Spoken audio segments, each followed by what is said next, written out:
qashinka arrintan qashinka marka magaalooyinka nadaafadooda runtii waa qodob muhiim ah in la yareystana maaha dawladaha hoose oo hadda aanu ku eegnaa oo shaqada ay noo haya iyaguna intaalkooda waa dadaalaan waayo magaalooyinka waa weynaadeen dadkiina waa farabatay qashinka laftiisana waa badanaya marka wax weeyaan wixii ka dhiban in lagu kordhiyo oo laga hadlaa muhiima hawshaan marka dawladaha hoose meel kastaba ha joogeen runtii aad bay u dadaalaan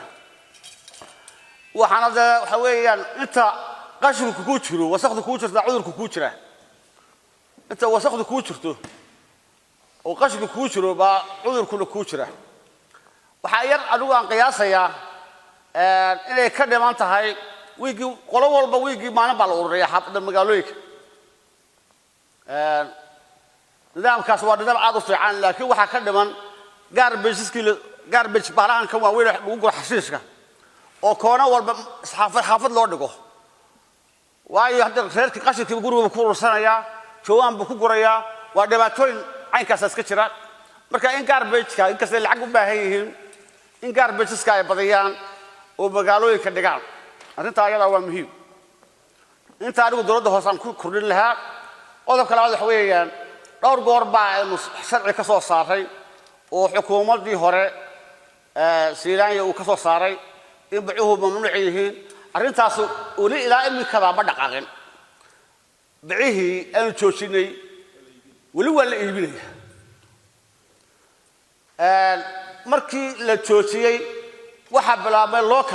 kuwa local la soo saaray oo mara ah oo fiican oo waxba dalka yeelin bacda dhibaatadeeda hore uga soo sheekeynay dhirsi bay qalajinaysaa deegaankiiba oo dhan bay dhibaato ku tahay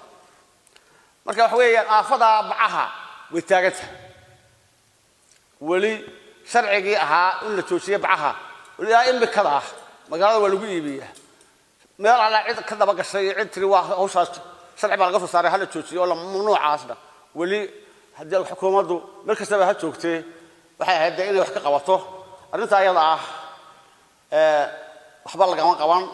waa socotaa waa aafay ugu socoto weey waxa la mid ah caagadihii sharaabka iyo sharaabka taana waxa loo lahaa dibcaha la mid yihiin caagadaha ka faraha badan suuqa iska yaala ama ganacsi laftooda waa laga sameyn karaa recycle baa lagu sameyn karaa recycle oo dib baa loo hagaajin karaa waa ganacsi baa laga sameyn karaa waxa weeyaan intaas oo milyan oo caagadood baa suuqa lagu tuuraya iyaga laftooda waa aaf weeyaan marka iyaga laftooda waxa weeyaan in bolos laga yeesho oo wasaaradda hadda deegaanka loo sameeyay ay siyaasad ka yeelato ila waa deegaanka ka mid tahay iyadana waa loo baahan yahay oo iyana sharci ka soo saarto ama baca ha noqoto caagadaha ama quraaradaha labada arrimood waxa weeye waa arrimo muhiim ah inta wasaqdaas loo jirto baa ku dhujira waxa loo baahan yahay iyaga lafteeda wasaqdan la qaadayo magaalooyinka laga qaadayo xaggaa la geeyaa deegaankaas waa sidee maxaa loogu talagalay ma la gubaa ilaa iyagu laftooda wax weeyaan haddii uu la iska soo daadiyo mid lagu soo daadiyo dee waa dhibaato iyadoo laftooda wax weeyaan dariiq leedahay bishii in mar la gubo meesha lagu ururaya in la ogaado meeshay tahay inay deegaanka wax yeelayso kale hawlahaas wax weeyaan hawlaha aan rabno inay wasaaradda hadda la abuuray ee deegaanka ay ka shaqeyso marka wax weeyaan arrinta ayada ah waxa weeyaan bay'adeedii aad iyo aad inaan ugu dadaalo nadaafadeeda iyo wixii wax yeelaya waa muhiim marka waxaan leeyahay arrinta ayada ah xukuumaddana iyo hay'adaha ku shaqaladana inay wax weeyaan ka soo saaraan nidaam iyo sharci baa loo baahan yahay marka intaas aan ku soo koobaya dawladaha hoose runtii way dadaalayaan qofka in la xaqra maaha nimankaas waa dadaalaan intaalkooda hawshaasna waa hawl aad u badan hawsha qashinku waa hawl runtii aad u baaxad weyn weeye marka iyaga waxa way ku mahadsan yihiin intaas aan ku soo koobaya wassalaamu calaykum waraxmatullahi